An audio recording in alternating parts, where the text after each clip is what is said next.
Hi guys, welcome back to my channel. ఈరోజు మా ఇంట్లో కొబ్బరి పచ్చడి చేసుకుంటున్నాము.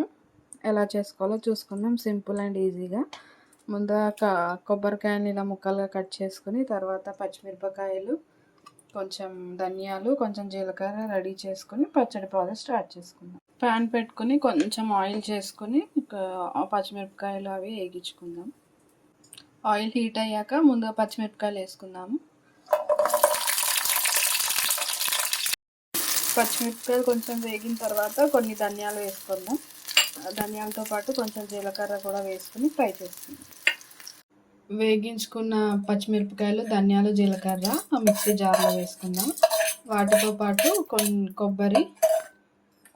కొబ్బరికాయ ముక్కలు, వాటితో పాటు కొంచెం వెల్లుల్లి, నాకు చెప్పడం మర్చిపోయాను, వెల్లుల్లి కూడా వేసుకోండి. వెల్లుల్లితో పాటు కొంచెం చింతపండు కూడా వేసుకోండి, పుల్లగా కొంచెం బాగుంటుంది. అలాగే వీటితో పాటు ఉప్పు వేసుకొని గ్రైండ్ చేసుకుందాం. పచ్చడి ఇలాగా గ్రైండ్ చేసుకున్న తర్వాత చిన్న తాలింపు వేసుకుందాము.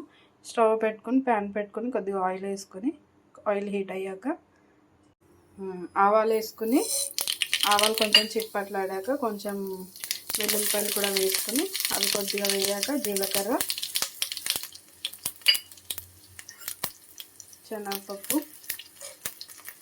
వేగాక కొంచెం ఎండుమిరపకాయలు అలాగే కరివేపాకు కూడా వేసుకొని ఆ తాలింపుని మనం పచ్చడిలో వేసేసుకున్నాము.